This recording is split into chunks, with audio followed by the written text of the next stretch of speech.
Hi,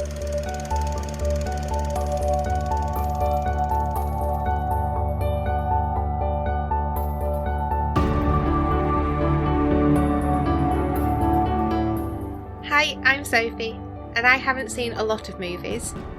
Hi, I'm Paul, and I'm here to help with that. And we are SP Film Viewers.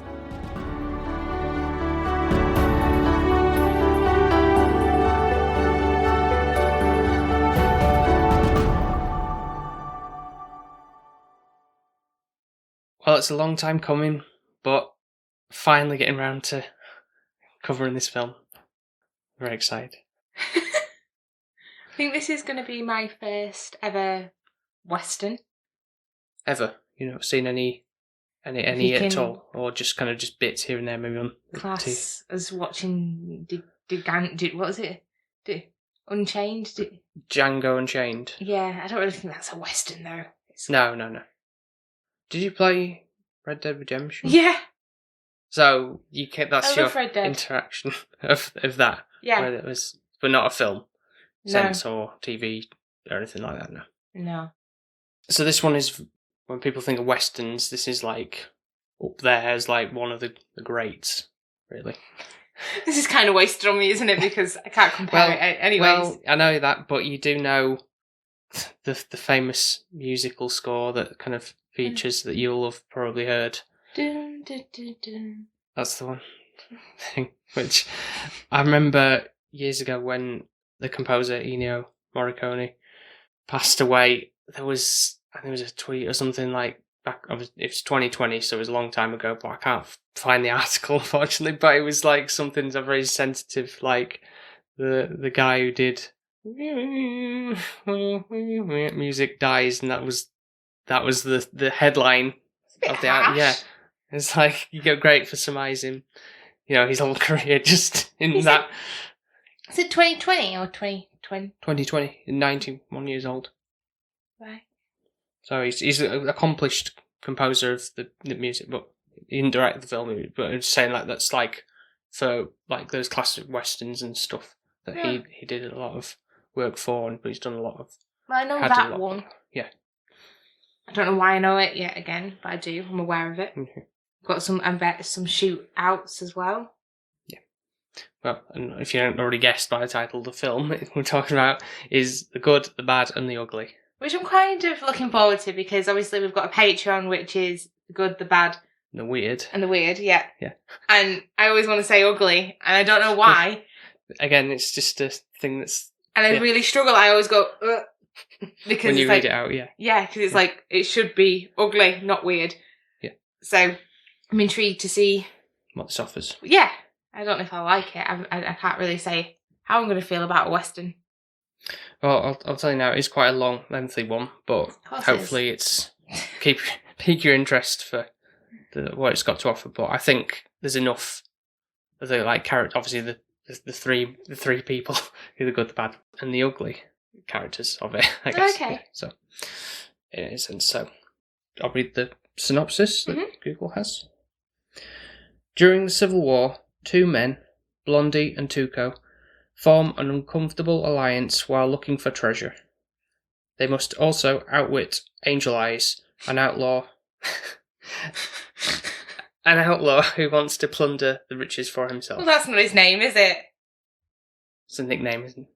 Angel Eyes. Yeah. It'd be easier to just say his name. It's probably longer than Angel Eyes. And Tuco, wasn't he in, not him personally, but the name rings a bell from that's Breaking Bad. Yeah. Okay, well, that doesn't give me much. But we've got Clint Eastwood is character Blondie, so... Let's have a look at Blondie. Okay. So yeah, it's kind of rugged and cool looking. cool looking. Yeah. You got secretly a man crush on him, Paul, is that what you're saying? No, he's just a cool looking character is what I mean, like... Yes. Yeah. Okay. Think of westerns, if you think of him as like the demised, like Lone Ranger kind of aspect. You mean like Red Dead? Yeah, I guess so. Your dad likes a lot of westerns, doesn't he? He does. He likes Clint Eastwood films. Worries me. Right, okay. No, I promise normally what your dad likes, I don't like. No, but I think you should have some sort of connection. I don't think you go, oh, this is rubbish. But I don't know. At least I hope not. I might be like, I don't like westerns. This is like the first western I'm going to watch. I'm not going to watch another. We'll soon see, won't we? So we will. Yep. So we'll be back very shortly with Sophie's thoughts on the good, the bad, and the ugly.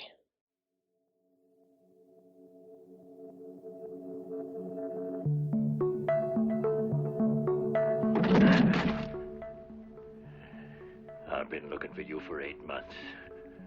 Whenever I should have had a gun in my right hand, I thought of you. Now I find you in exactly the position that suits me. I had lots of time to learn how to shoot with my left.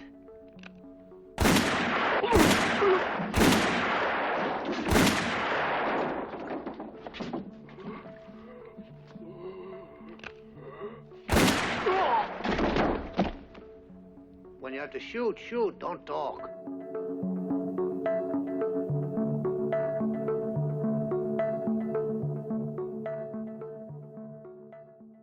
And we're back with our second attempt. Be transparent, as you probably already guessed from social media posts. But we're having to do this all over again. I blame you. I blame myself. I'm so annoyed. I don't even know what happened. Like, where it's just disappeared to. I think you've deleted it. I'm pretty sure I remember you saving it, so I feel like you've deleted it and just not backed it up. Yeah, which is weird for me, but it is strange for you because you're a perfectionist. Yeah, no, I hate things I can't retrieve it, so. Well, to be fair, to say that we haven't been doing this like 3 years now and this hasn't happened, it's, you know. Yeah. Touch wood, it doesn't happen again. But... better not do. Yeah. But so it's kind of ironic. We're talking, like, you're watching quite a long film and now we're having to re-record. I feel like I've wasted 5 hours of my life in total. 3 hours of this film. Oh. An hour, maybe 4 hours, because obviously this hour is going to be, hopefully. I swear to God, if you come to me this time and go, Sophie, I've lost it, I will absolutely smack you. I'll be like, we're not covering it. Tough shit. I'm not doing it. So, yeah. 4 hours of my life watching the film and recording that. Vanished. Thanks, Paul. It can't have been that bad of an experience watching, though, surely. It was really hard work. It was, and I feel like I'm a bit gutted that we lost it because I was so passionate about it. I know. I was so passionate. Yeah, it's going to sound a lot more different and raw and everything, so I'm just trying to sort of recollect what we were talking about in a sense. But I look at my notes and I'm just like, what the actual hell? The good, the bad, and the ugly. Let's just delve into it. Yeah. So you've got the good, which is Blondie. Clint Eastwood, yeah. And I know I say this all the time, but yes, he's very dashing, he's very handsome. For a 91-year-old, you know, when you Google him and you're like, Jesus, he's aged. Because that's what happens when you get old. But it's weird because on the TV, you're looking at him, you're like, oh, he's quite yummy. Yeah, I like him. And then you look, and then it's like a 91-year-old man. The film was in the 60s, so, you know. Like, blimey. Okay. Missed that boat, sadly. But yeah, dashing main lead. But then, like you actually said, you don't really feel like he's there, but he's not, because it's a two-parter, I feel like. He's not the main lead, even though he is. You've got Tuco. Who's predominantly you see a lot more of in the film, and you spend the most time with him, and so you kind of get more used to seeing him on the screen. Well, they're more like a double act, I think. Well, they essentially are in the film anyway. That's what they end up working together to do this like little scam to get money from the townsfolk and everything. So that's kind of what it feels like. And then you've got the bad, which is Angel Eyes. Angel Eyes, and he doesn't even have angel eyes. He's got black eyes. He looks like devil eyes. So it's like, not saying people who have black eyes have got devil eyes, just before anyone goes on the high horse. But what I mean is, he just looks bad. So why has he got angel eyes? I guess it's more of an ironic name, I suppose. Tuco's the only one who's got a normal name. Yeah, that's right. Yeah. So he's not that clever to be hiding from anybody. No, he's just got a really. I think it's one top point. He says like a really long name, but it's like Tuco Ramirez is pretty much the long and short of his name. Yeah, but don't remember hearing that part. I probably switched off at some point. It was 3 hours long. Let's just clarify that. I'm with Tompo, whatever the film is that you just ordered and we watched. And our film should be an hour an hour 90 and a minutes half. or less. Yeah, and I think it is selfish to think that somebody can sit there for 3 hours or 2 hours and whatever it was. Well, I thought about this a bit more, obviously, when we did after we recorded, but before that, obviously we've sat through things like, you think of like the Marvel films or The Shining, where they're also like verging on the 3 hour mark. yes, the issue is... I know you're going to say they've got more to offer. They've got more to variation offer. in there. There's like points, like action, a little pause between like talking Like, dialogue and then... Endgame, for example, that was like, I'd got a numb ass and I needed a wee by the end of it. Mhm. But it was so epic. There was so many characters. There was so much to delve into. It built it up to the highest, and it was like, you had goosebumps by the end. It was like such an amazing experience. You didn't want to go to the toilet because you were thinking, I'm going to miss something. I could have had several toilet breaks, gone on a walk, and still not missed Naffall and understood what the ending would have been. There was a lot of horse riding. Well, it's the Old West, isn't it? It's supposed to be portraying. No scenery, which, yes, okay, it's the desert, but there's nothing like The Shining where you've got your beautiful landscapes that you're going through. No, that's not true. I'd say that's what some sand? It's not just sand. Mountains where, obviously it was, I said before, like how it was like spaghetti western. So the term meaning it was kind of shit. A subgenre of the western films with low budget, produced by Italian directors, hence spaghetti. I like that idea. I do like the idea of spaghetti being messy and kind of low budget and cheap. But Sergio Leone directed it, but a lot of the location filmed in Spain, so not even in Italy. On the cheap. So obviously, I think for having like Mexican cast, and obviously you saw the dubbing and stuff, but the fact that obviously, like, in terms of what they did with like cinematography and stuff, it shows obviously sand, open space and stuff like, but it shows like how the isolation of those characters in the situation that they're going, and the extreme lengths they're having to traverse long distances to get to where they're going. Absolutely, like, wow, that's beautiful, it's breathtaking, it's just a load of sand. Like, that's what I'm meaning, whereas, like, it's not visually pleasing as much. I mean, I'll say, obviously, this is your first time seeing it. And it's the last. Well, you'd know for next time when the toilet breaks out, wouldn't you? Like, I'm not watching this again, I am not. But, I'm not wasting 3 hours. I'm not wasting 6 hours of my time.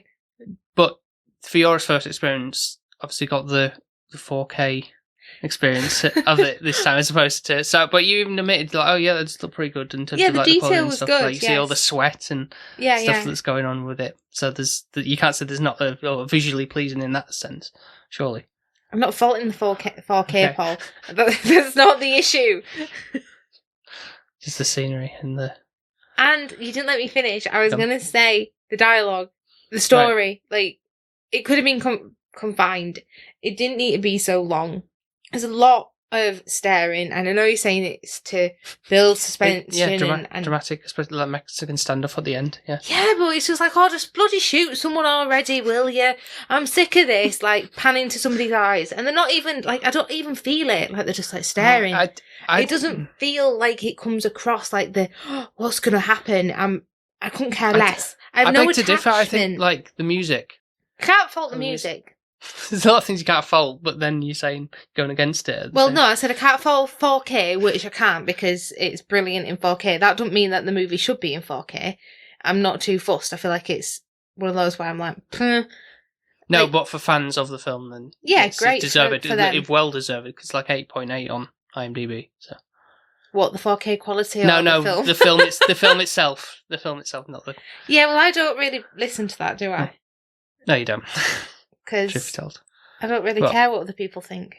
But obviously, like, the music in that, there's like various points. We'll come back to more of that on later. But like the like in that scene where obviously the eye, the close up of the eyes, and they're all like looking at each other, like who's going to shoot first and all that kind of stuff. And it's like, does that not like give you a sort of sense of like, building up the dramatic tension between all three of them? Like, who's going to live, who's going to die?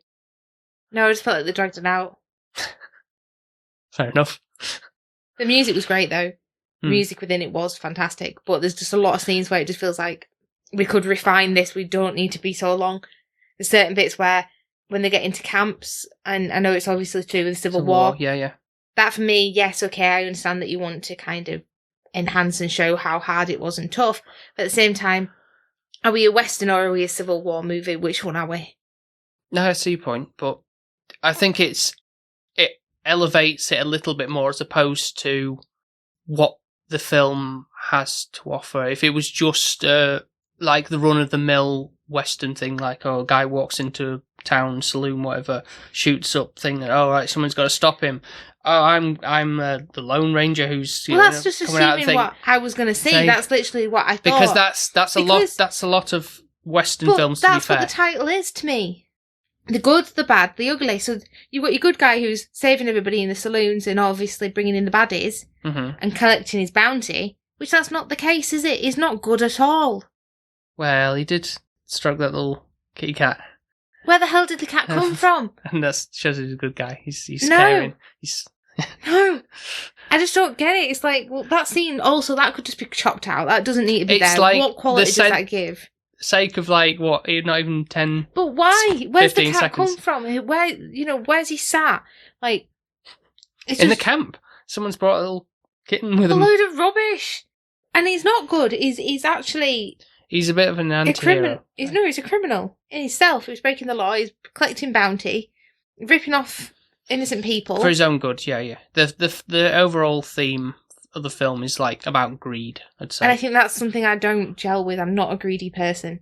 I know you're not. No. I don't need a lot to get by.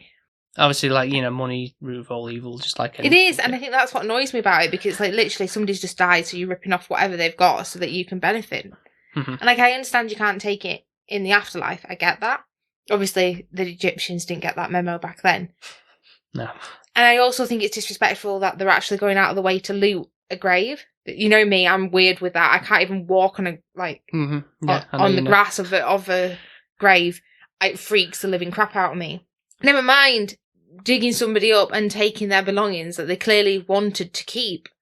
Yeah, no, but that doesn't mean anything to them back for that time. It's just like they just see the dollar signs or the equivalent of that kind of the monetary value of what they can just gain. But they could get haunted. I don't think that's something they really bothered with, to be honest. They might have had beliefs of like that kind of stuff, sure, but I don't think that wasn't really touched upon, was it, in the film? No, but they could have been like. Would that have made it more interesting for you if that had happened? There's some there's a little thing at the end going. I feel like karma should have bit him in the arse a little bit more. Like, I know the kind of the whole film is like them kind of outdoing each other, but it's like in the end, Goldie gets off scot-free. He still puts Tuco through, and it's like, why can't you just be civil, go halves, and just leave each other alone? Because I think at the end of the film, he's still, despite what you think of, like, is he a really good guy? He's got to come out as, in quotations, the hero. How has he though? How is he the hero? Out of all three of them, I think, really more so than the actual, like, in the great scheme of everything, avoiding the war and everything. What has he actually done? He got the money. Yeah, but there was a civil war going on that was a lot more important than him getting 2K's worth of money.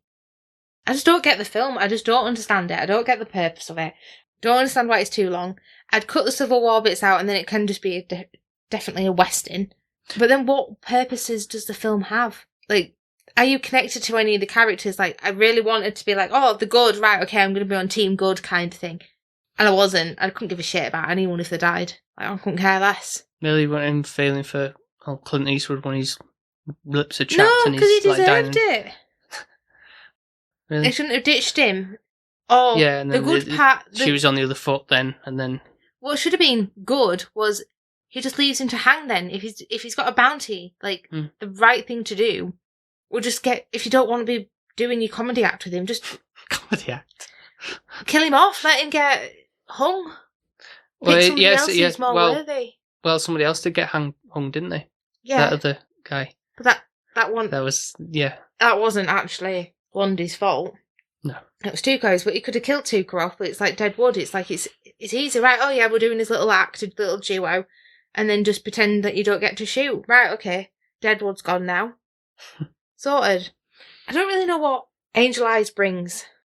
Well, it's all connected with the story, that's why it's all interwoven with one another. Obviously, like, from the beginning, you're on about like long take scenes and stuff, but like it's like a good like maybe 5 minutes or so before like real any sort of dialogue is spoken, kind of again building the tension up type of It's thing. a masterpiece, isn't it? It's just who thought right on the script nobody speaks, we just stare at each other. Bloody amazing. Need to get an Oscar. Actions speak louder than words sometimes. Yeah, sometimes. And in person, more personally than actually, on TV. You want to entertain on TV. Or the big screen, or wherever you're watching it. But are you feeling that they should have crammed something in there as they were like, no, just hello? cut it out. Like, don't be 5 minutes. I don't think so. I don't think... Chop, chop, chop, chop. Like, I'd be cutting this film down to 2 hours. An hour and a half, ideally. 2 hours maybe, but for me, I don't really find... I didn't find... It's because I've seen it a few times. You've wasted 3 hours, like, more than once. Well, I can't really remember when... Like, the first time I saw the film, anyway. I feel like maybe something through my dad, maybe... I don't know if we've sat down and watched together or anything like that. I don't really recall, but at some point in my life, I'll have seen, like, the whole thing at one point, whether it was DVD or something, I don't know. But I think I got more out of it this time because of the whole Civil War aspect of it as a backdrop to it all. So it kind of like strengthens like what's going on there, almost like, well, they are kind of like thrown into it all, right? As opposed to, like, say, what I said before about just run-of-the-mill Western stuff. Well, this is my first Western, so I have nothing to compare. And I don't find there's anything really like, oh, this is really dragging or anything like that. I had to change several seats. I know we were watching it quite late, so I know that never helps the situation. You were very fidgety. I couldn't get comfortable. And I was like, and also, I know this sounds awful, and it's not what you want to say on a podcast review. I was like, I can't physically say to Paul, right, let's half this and watch it another day, because I just didn't want to. I just didn't want to come back to it. It'd be like, I just literally was like, I'm just going to sit here and persevere because I don't want to see this tomorrow. All right, okay. I was like, I don't want to. I think you did mention that, yeah. I was sat with my pillow, looking like this, like, don't fall asleep, don't fall asleep, because he's going to make you watch it again, and I'm not watching it again. Back to Angel Eyes for a moment as well, like, obviously with the Civil War. Obviously, there's a couple of instances where they go to both sides of the camp, really, with the Union and the Confederacy.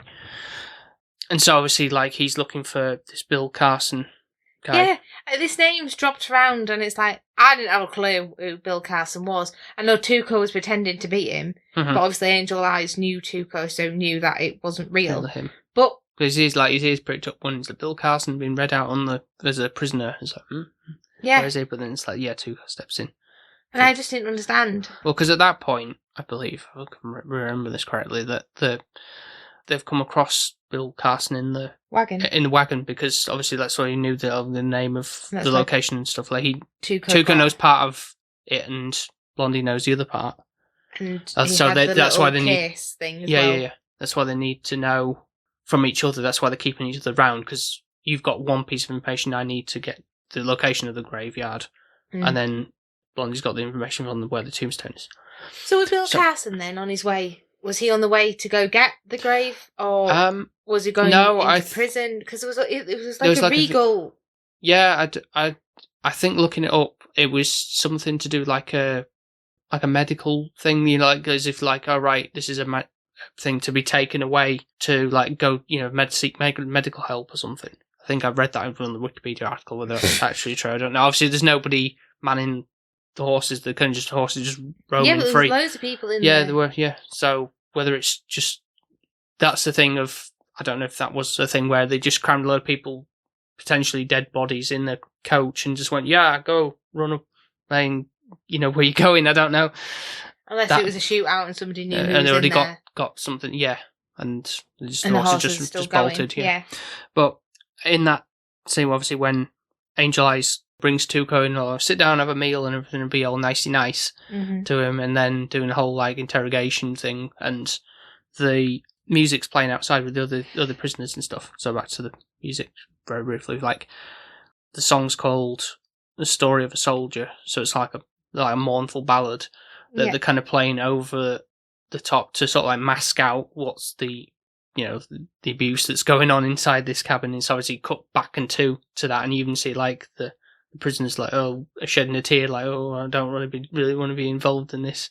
But one of the guards says no, keep playing, not stopping until he's done with what he's doing. So it's kind of like a good instance of like how parallel situations of like a nice like it's kind of nice and humbling music, but then there's contrasting scenes of abuse, which has been done quite a lot of recent years, but to like greater effect. Like you could do like real hard punch outs or blood spurting everywhere.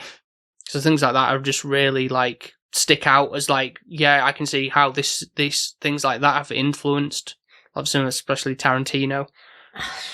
And he's cited this as being like one of his favourite, like one of the greatest films of all time.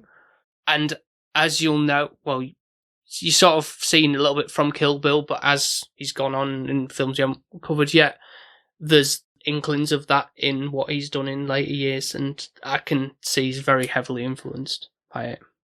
Have you read that, or is that something you actually believe? What do you mean? I don't know. I just feel like, yes, Kill Bill's fantastic, and you can try and stretch some similarities from it. Mm-hmm. But also, he's just amazing with what he does, and there's no comparison. He keeps it more interesting to a modern audience, you mean? Yeah, it's quick on its feet. It flits. It's fast paced. Even though it's long, it's worth everything that's there, and the content is so much better. And you actually learn about the characters. You care for the characters. You go on a story with them. Right.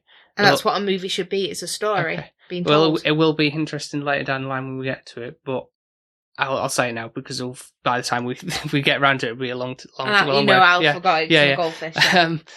There's a film these Tarantino's have done called The Hateful Eight, which is like a 3-hour thing, and it all kind of like takes place in like a log cabin. It's sort of like a Western-ish kind of area, but you are just spending time with those characters in a room essentially for a long period of time. So on that, it'd be like, well, you're saying like, can he make that interesting? Well, that already sounds interesting because you can develop on your characters.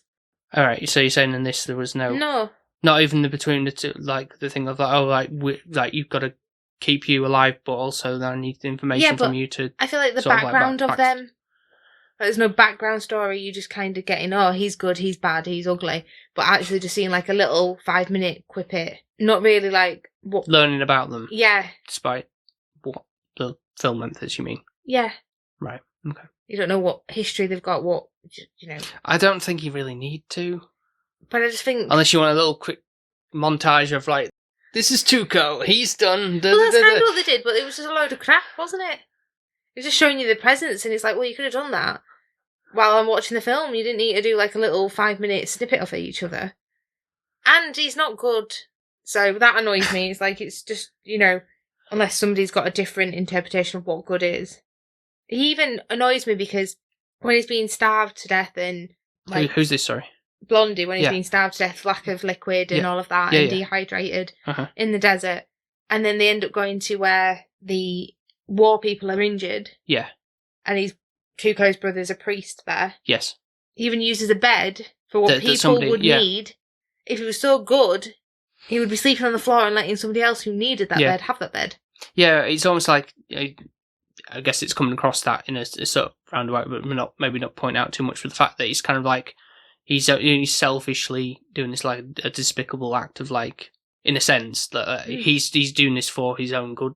He's looking out for number one in a sense, like I need to know this information. I've got to get him rested up, so I'll take the bed of somebody who clearly needs it, because there's a lot of that panning shot as he's walking through. There's like a lot of war victims, arms cut off or shot off, whatever.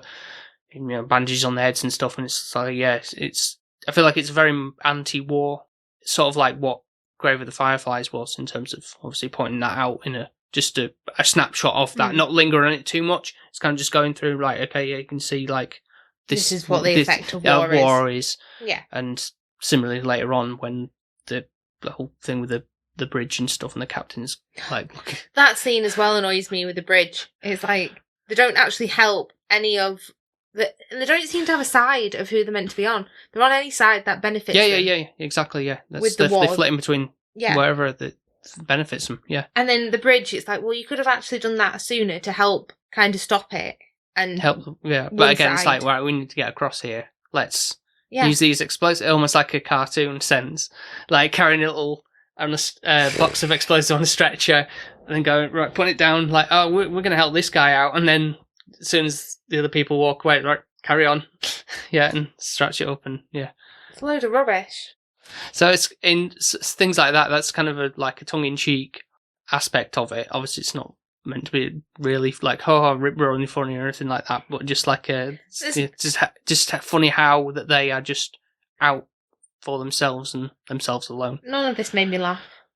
I think for me, this is like my first Western, and I know you're saying like it's one of the best, and I'm like, well, maybe just Westerns aren't for me. Maybe I'm just that type of person who just doesn't watch a Western. I do feel, to be told, that it's more a male orientated genre, to be fair. I'm not saying that women can't enjoy Westerns.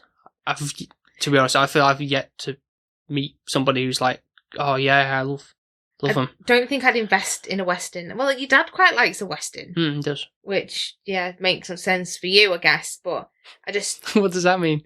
You've grown up with it, you've seen them, like, you've got used to them. Oh, okay. Whereas right. I've never seen one. Yeah. Wouldn't care for another if this is kind of what I'm going on, and if this is meant to be a good one. Then it just makes you think, oh, well, what's the rest going to be like? And I think I'm comparing it, my only knowledge to, like, a Western is Red Dead Redemption. Mm-hmm.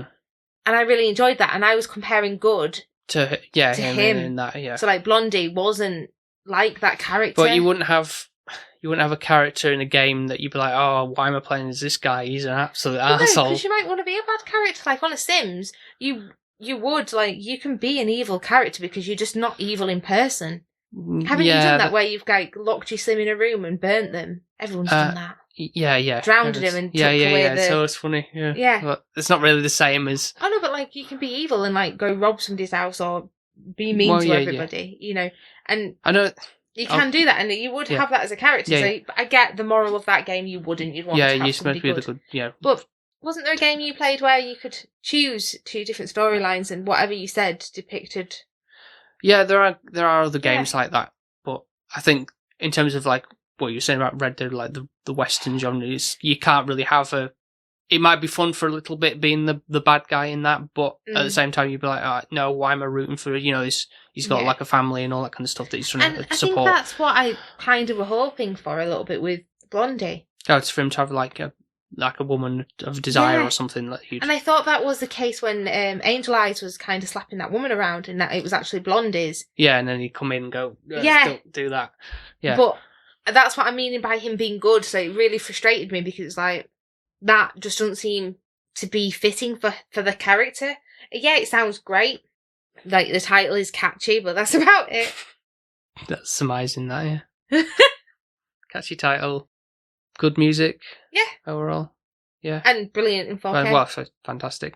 Fantastic music, I'll say. Yeah. But, like, for the famous piece of music that's played later on when he's Tuco's at the gravestones and the ecstasy of gold, is what it's called. And it reflects that quite well, actually.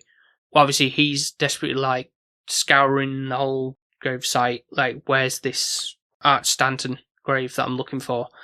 All that kind of stuff. And it's, like, builds and builds. And it gets to a point where the camera is spinning as it in the frenzy. Sick. And, truth be told, also, I was a bit like, oh, yeah, I'd forgotten this. But I had to look away as well, because I get terrible motion sickness. But... With that, it's like, it kind of thing, and then it's going to keep spinning, and then as the music stops, he finds the grave, and it's like, oh, right, here we are. That's like, builds up all that. I couldn't look, I had to literally physically look away, because it's like, so I didn't actually see him find the grave, I was just like, no, not looking, because like, I get that it was clever, like, him rushing around frantically, good use of camera, trickery, but at the same time, it's like, well, not really when you can't enjoy it to watch it because your eyes feel like they're going to go into an absolute shock of fit. Would it helped if it was just doing a load of close cuts of his eyes? Like, where is it? No. There's enough close-ups of the faces.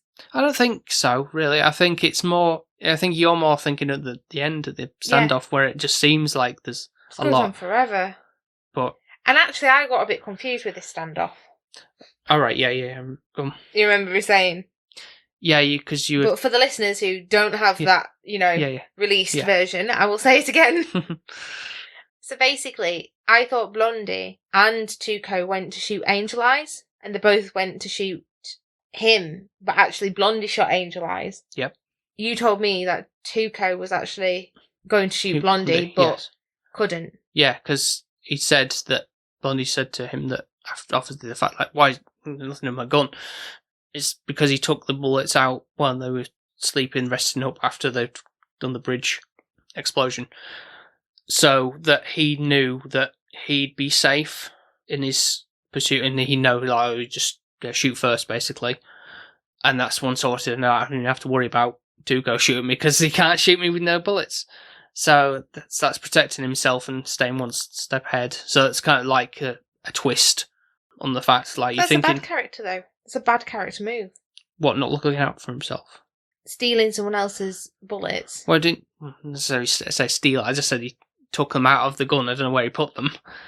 But still. But to protect himself. Yeah. It's all very selfish. Selfish to be alive. It is. But it's just, I don't know. I just feel like it's greedy, selfish people, basically. That, yeah. Do you root for anyone on this? Do you really care that Blondie gets away? Or, like, when you first watched it, did you... Yeah, I do. I think it's because... Whether it's just because of the fact that it's like, oh, be careful I word this, but like more like a racial thing of the American white guy gets away scot-free with everything, whereas everyone else is left in the lurch. But it's of its time, I suppose, in that sense. But so you condoning it?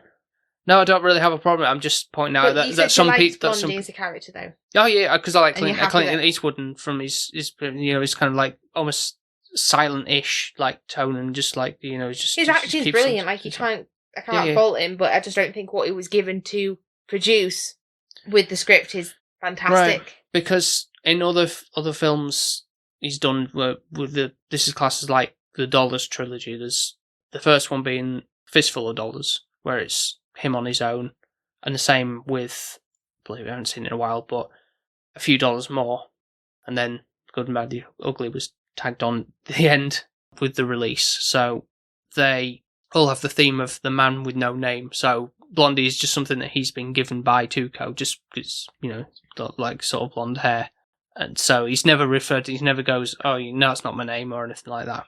But so he's kind of got like sort of like cool persona in this film, and he has that in the other ones as well, because he's like mysterious. Yeah, but he just thinks he's better than everyone, doesn't he? Basically. But we do have an unknown grave, which we don't even know who we're digging up. Don't have a name or anything like that. It's just unknown. Mm-hmm. Which is quite sad. I guess. Yeah. He had a lot of money to take with him, though. Yeah. Back then, yeah. No, you wouldn't get you far, right? No. Well, somewhat, but somewhat. not. Maybe a couple of months. Last year a month. Yeah. This economy. Yeah. Yeah. But yeah, I don't know if there's any more that you can remember that we've sort of talked about. I think I remember you saying about that little half man within there saying about... Oh, yes. Yeah. I thought that was sort of, not wishing to sound like disrespectful or anything, but kind of a sort of a novel like inclusion in the film, like the fact that he was a part of the film, basically, and it could just been any one, but it's, this has half his body. Well, and you don't even know if he actually has half a body or not, to be fair. That could have been in underneath a floorboard, his legs in. I don't think they would have gone to that effort for back in those days, no. But, or it could be that actually he did get injured in the war, we don't know. Yeah, it could be a war, something right, but like in terms of the... But I don't know if it is a real man, how he got seen to, like being in hospital and sewing him up, and how that all works for him. Do you mean in the 60s, or do you mean in this Western film? Well, in the 60s, and in the fact that the toilet aspect. We're going to the bathroom. Yeah. I don't know, I wasn't really thinking about that element, to be honest. What? I'm throwing you off now. Yeah. Sorry. No. Just wondering, like, unless he has a bag? Keeping all his innards, like... No, I meant to pass, like... No, I know, but obviously, like, all your bladder and stuff is all just shoved up there. Yeah. No, I was going to say was that obviously in terms of like obviously like there's dubbing going on. But obviously, it doesn't spoil it. It kind of you do notice it in certain bits. Yeah. So obviously, when you said earlier about the dialogue was weak or whatever, is that what you meant, or did you just mean that in terms of what they were saying? In terms of what they had to give to the audience in terms of like what the script is, basically, right? Not the overall acting voices of the characters. It didn't really feel like it ruined it completely. I think you could see certain ones and words depending on what they said. It kind of it's more the secondary characters more than anything, which you spend a little bit of time with, but not a great deal of to like. Oh, well, that's really bad. Yeah, not like your 3 leads are really going because they are all like American actors. So not just Clint Eastwood then. No. Okay, so they shelled out for the main 3. Yeah. But they couldn't have it in America. What do you mean they couldn't film it in America? Yeah. I guess getting over there, it makes sense. Spain's not as far to travel, is it? Yeah, so that's what the sort of shoestring for an American film, yeah. That's about it, apart from obviously having beautiful horses in it and enjoying kind of somewhat, even though I wish I could ride a horse the way that they do. It's quite scary being on a horse. I think the first time I went on one was when I was turned 30 last year. Yeah. And it was scary even then. So the way that they can ride him and do all of that, I guess, is impressive. Yeah, they're all trained and stuff, yeah. They have some aspects of it, yeah. You can't be a cowboy, Paul, because you can't ride a horse. No. I'm not very good with being elevated up to a great height, so no. I don't think I'd do so well. But I guess I'd have to if I needs must. Yeah, I feel like you'd be actually quite... This sounds awful. A bit like Blondie's character. You'd be good, but you'd be like number 1 first. I feel like that would be something you could do very well. You think? Yeah. Not like Tuco, just being like a sort of like, when the going gets tough, the tough get going. What do you mean? As in like, cowardly in a sense. Like I could imagine myself being like kind of thing like, trying to be all like, out for myself, but then when things get a bit dicey, it's like, oh no, just run away and be like, oh no, please don't. Probably, yeah. Whereas I'd like to think I'd be the good, actually a good pistol wielding. Well, if you peed me off, yeah. But you'd go on a horse and... No. I'd be in a cart. Through the windows. Okay. Drive by. Yeah. No, the only thing left, other than before going to scoring, is that I mentioned last time, was the fact that I'd seen a Japanese film called Yojimbo recently. A Fistful of Dollars, which I mentioned earlier, was like an unofficial remake of it. So it's sort of like the similar themes of what that film offered. Mm-hmm. Now, obviously, I think the answer is for the Western. Obviously, A Fistful of Dollars, you'd be like, no, I don't want to see it. How long is it? Can't remember off the top of my head. If it's 3 hours. I don't think it's as long as Good, Bad, the Ugly. But if it's half an hour, an hour and a half, Western, a short on YouTube. Then we might be considered. But the other, if at some point down the line, you'd be the Yojimbo, because it'd be like, obviously, it's like samurai clans differentiating. Would that be more of a? As long as it's not like The Last Samurai, where it's like 4 hours long. You mean Seven Samurai? Sorry. Whichever it is, yeah. Because that killed me, and I couldn't actually say I don't want to watch this because it was on your birthday special. And I was like, oh my god! That actually had an actual ad break, though, didn't it? It had an interval. Yeah. Sorry, yeah. But what was even worse was like, because it was COVID back time, I think it was. We started this film at like 9 o'clock in the morning. That was 4 hours of my day, and then you put 2 other films on and like watched them all in one. I was like, phew. So depends on how long it is, and I'd be more. Oh yeah, no, it's definitely it's less than 2 hours. Yeah, Japanese kind of. Yeah, I'm biased. Yeah. That's so. Right, just checking. But anyway, that's for later down the line. Unless it was like a spaghetti western anime, then that would be definitely up my bag. If anyone knows of one. If you do, just let us know. I do know initially when we did say this, I did say that while I was having a bit of a rant on the spaghetti western that Jones would have enjoyed me getting on my soapbox. But I don't know if I did get on my soapbox as much in this one, apart from the fact that he was saying he really liked this film as well. So it's one of those things where he'll be listening to it, but I'd probably disagreeing with everything I'm saying. You might see some points, but... No, I think he should. Yeah. But he might find it amusing anyway. Right, with that being said, time for scoring. I'm shocked. Yeah, what could it be? If I actually forgot. Oh no. And I do remember now actually what you scored it, yeah. But, I remember yours and I'm Yeah. appalled. Do you want to change your mind? no, I do not. So for me, it's a 6. It's generous. I could knock it down a point if I guess. wanted to. The reason why it's generous is the music, Clint Eastwood, and there's a cat. That you said you wanted cutting out of the film, so... I just felt like I was going to say a third thing and I got stuck. Yeah. Well, I was like, cat. What was my third thing? I was like, Kitty. I don't think there was a third thing. Right. It's too long. It's the long and short of it, and not much going on for that length. And I don't like westerns. Right. And I won't really want to watch a western again. Yeah, okay. Well, I'm not changing my score. You should.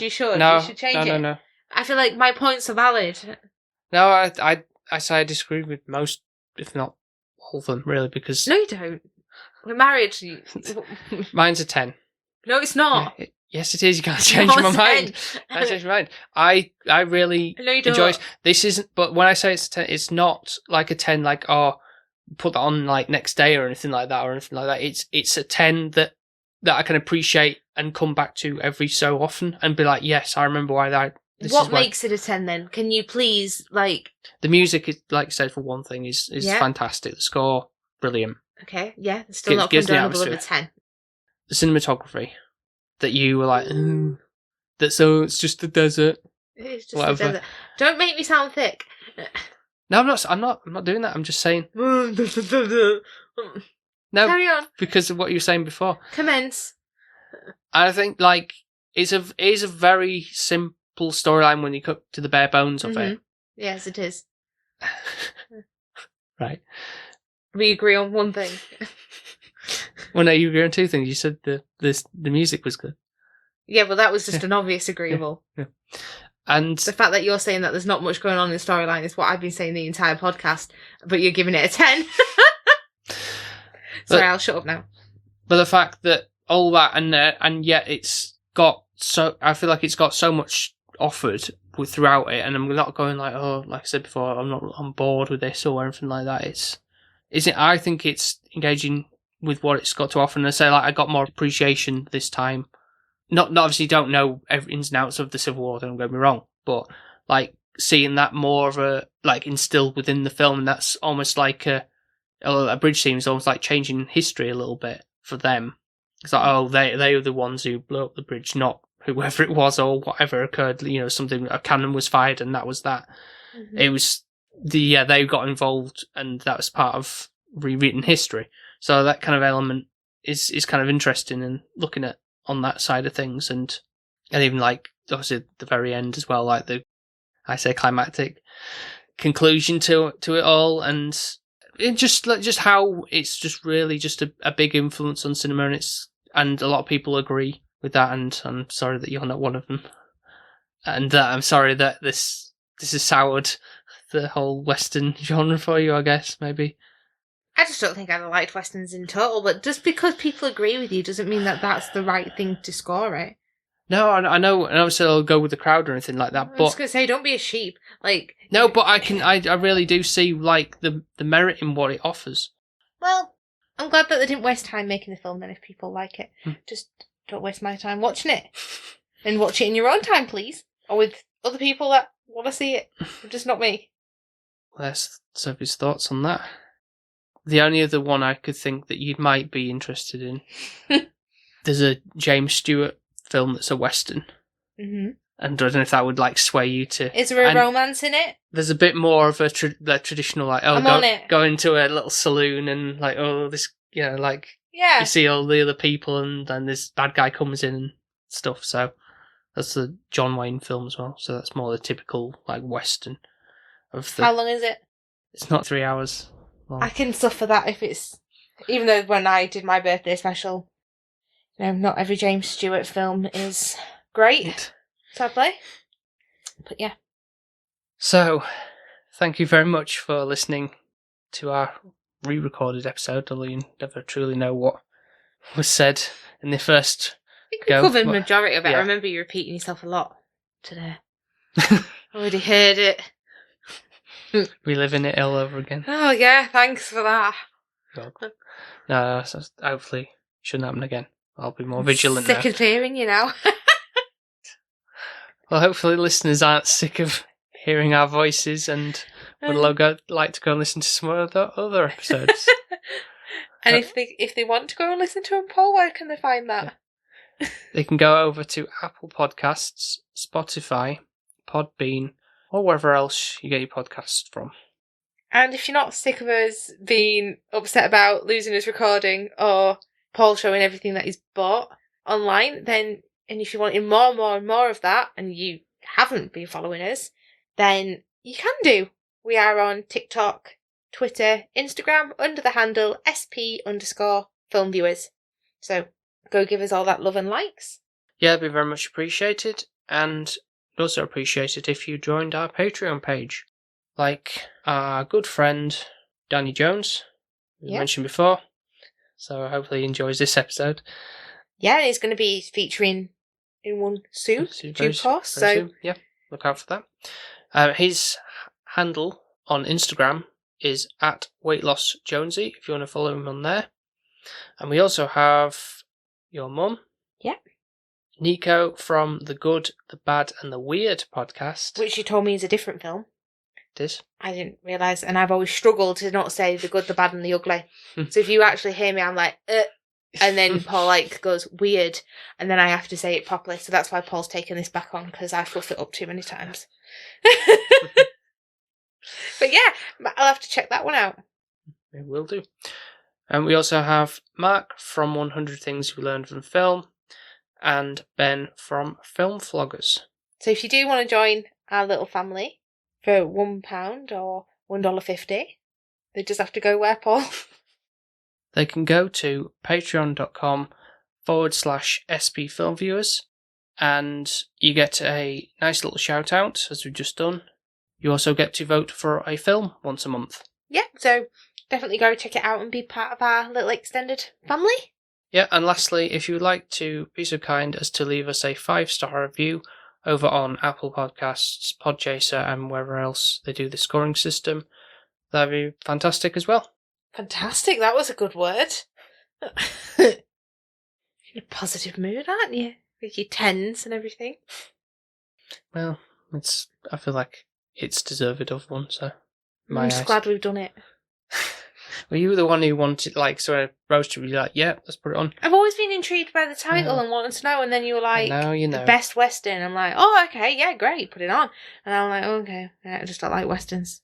I'm sorry that it's... You will be. It's not been up to scratch for you. But that's what the show is about, I suppose. Finding what Sophie likes and never Alex. likes. And a Western is one. Okay. Well, thank you very much for listening once again. And we will speak to you next time. Speak to you next time. Bye. Bye. Bye. Bye. Bye. Bye. Bye.